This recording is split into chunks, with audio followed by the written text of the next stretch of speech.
to see what's going on, collect some data.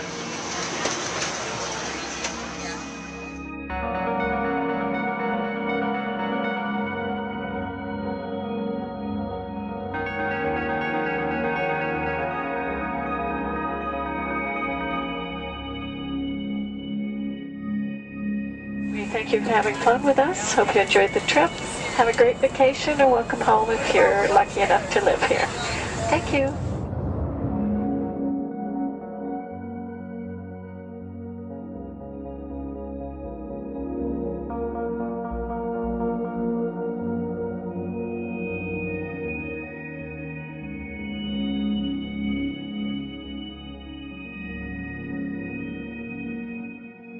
The whole valley's off the grid, so it's either solar, wind, or generators.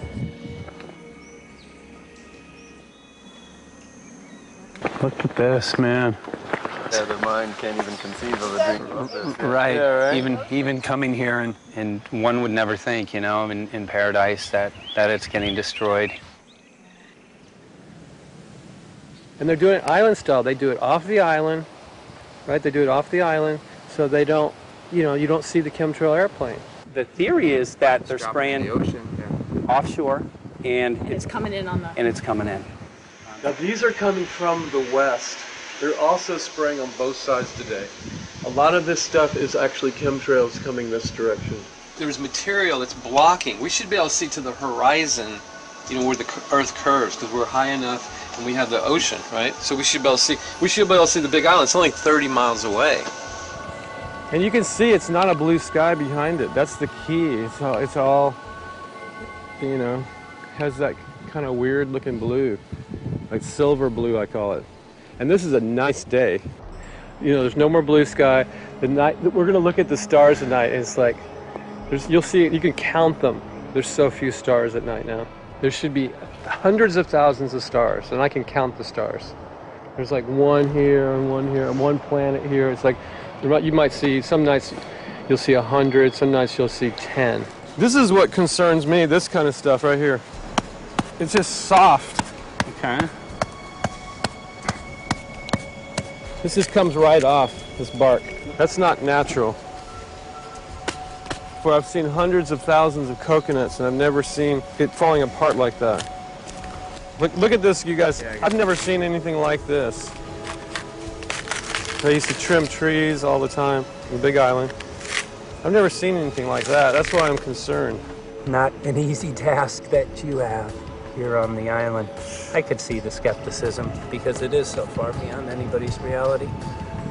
It's amazing. It's just amazing to try to look through somebody else's eyes. Like my eyes, I can see this, so it's like night and day. And other people, it's just the illusion is just so deep.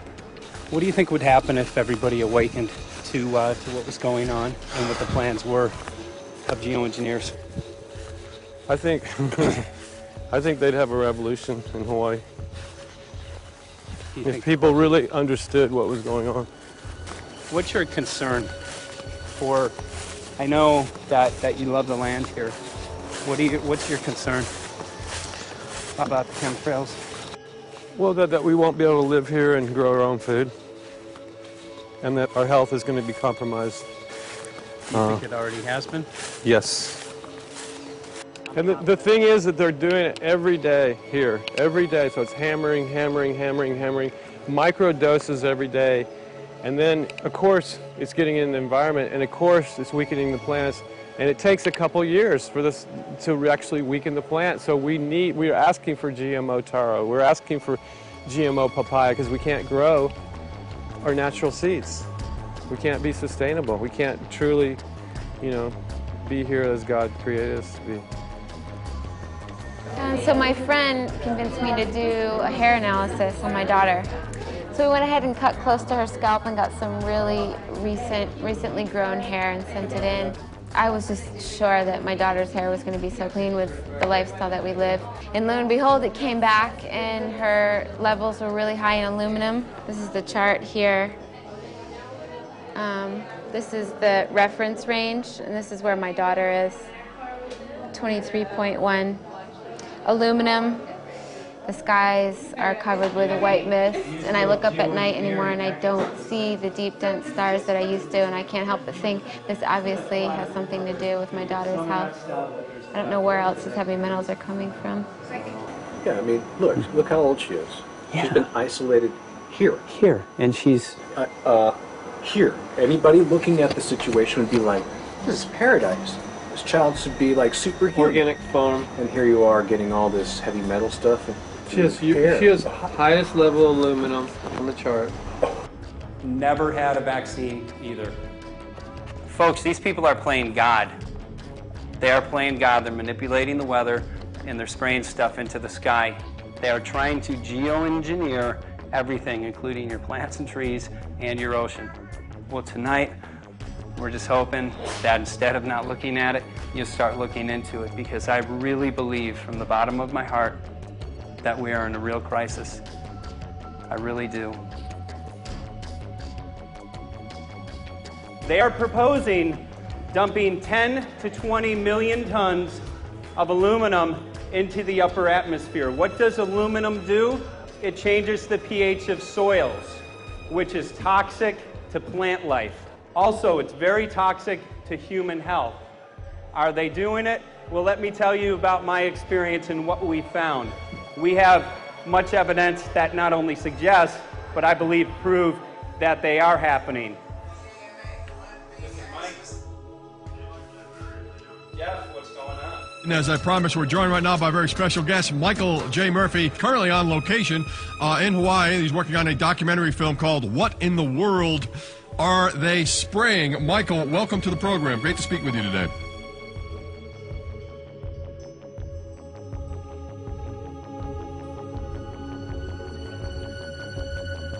I had a friend who recently, he's always looking at things from a different perspective. He's a bit of a conspiracy theorist, you know, and he says that whenever the president comes to LA, there's no spraying that week.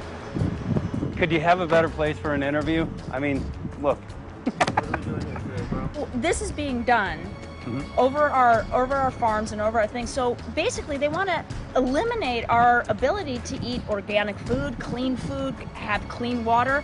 So in some ways, it sounds to me like, and you know, again, it's just a projection, but it sounds to me like this is control. How do we control the masses? Yeah. How can aluminum be good for you in any? And what was the second chemical you mentioned? It's barium. Barium and aluminum. Obviously, those are toxic to everything. To human health. Yeah. Human health, to farms, to animals, to everything. 61,000 parts per billion. And there should be a government alert at 1,000? At 1,000, people are drinking this. People that climb the mountain, they're drinking that snow. It's poison. Oh my God, that's so disgusting. So that's 60,000 times above regulation. Exactly. 60,000 times above regulation. And I've talked to friends, and they're like, well, that's just ice. That's just condensation. And I'm like, you can talk to a second grader. Ice doesn't float in the sky and spread out that way, you know? You're not an expert, but you're a concerned citizen who said, wait a second. Who's actually doing the research. Yeah, you're doing the research, and that's what we need to do as Americans and say, you know what, I want to know what's going on. I want to know what the FDA is doing to my food. I want to know what the government's doing with my air, my water, and the soil. And, you know, it's just great what you're doing. And I just, my kudos to you for bringing light to this subject. Put all of the theories aside, just what geoengineers are proposing and what's being found is scary enough. So we can just address that. And I encourage more people to just step up and ask questions and do what he's doing. So thank you, Michael, very, very much. Aerosol spraying aluminum affects everywhere, and we have a beautiful tropical climate which I believe might be in jeopardy. So we wanted to not only come and bring the message of what people were finding around the world, but encourage people to test for the aluminum, strontium, barium. Essentially, I think it was an effective trip. I saw a lot of people here in Hawaii, in Maui, awakened, not only curious, but willing to look into this deeper, and that's my only hope. This is one of the boldest moves, I think, from Ed Griffin yet. This is the taboo topic that nobody's supposed to talk about, and that is aerosol spraying. Now, we've got tons of documented proof of errant aerosol spraying. It just blows my mind that the whole essence of humanity has always been to look up into the sky and ask why. Though there are no limitations, there's endless space, an endless universe. Now, in the 21st century, we're not allowed to do that. Anyone who looks up and sees the giant grids and the X's in the sky that weren't part of our existence until just a decade or two ago is somehow called a kook. And the people that are the best and biggest proponents for the revolution and for liberty, they don't want you to talk about it because you could discredit them. It seems to be an industry that's being built up to milk the taxpayers by undergoing some kind of a giant global spraying program to make all kinds of money on the project. And they don't seem to care really what effect it has. They're not trying to experiment to see if humans can survive it or anything like that. They just want to get this stuff up. And then we discover, as we're going further down the line, that there are companies generating genetically modified organisms, or seeds, modified seed crops they're being engineered to resist the aluminum in the soil. And a lot of crops won't grow in that. And so now, after they've messed up the soil, all the farmers were going to have to go back and buy seeds that have been genetically engineered to resist the aluminum that have been put into the soil. And all of a sudden, mankind is completely dependent upon these companies like Monsanto and other giant agricultural firms. You can't even grow natural seeds anymore. And we're looking at that. It's a shocking thing. I hope we don't find that that's true. But all the arrows right now are pointing in that direction.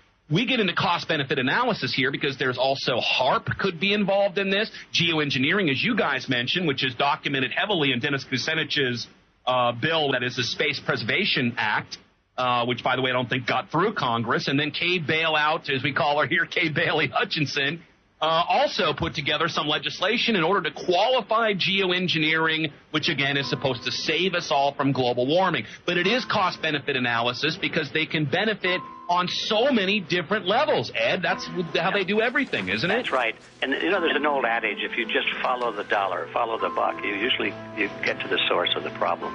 And it looks to me like there's a tremendously profitable industry being built up right now around this concept of geoengineering or weather modification or reducing global warming and all of these other things that can be sold fairly easily to an unsuspecting public.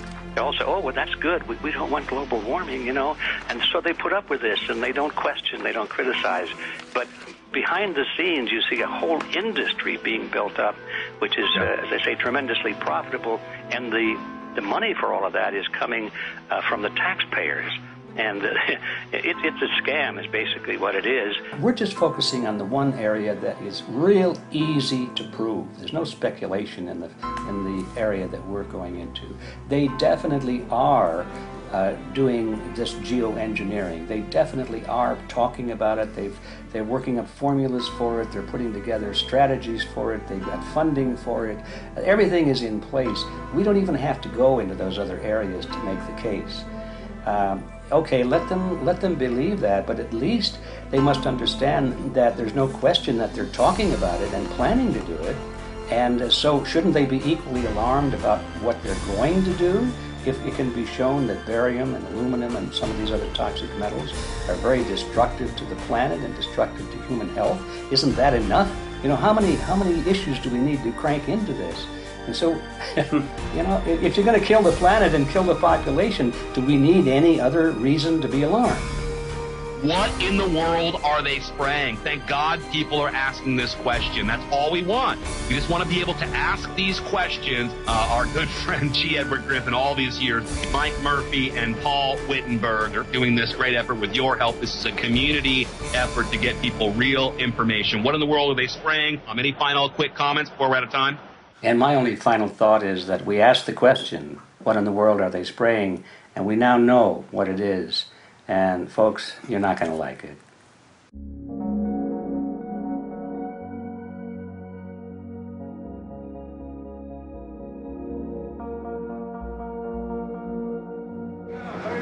Hey! I'm Peter Vreken. I'm from Belgium. I'm 54 years old. I can't believe it myself. I'm a very happy and grateful person.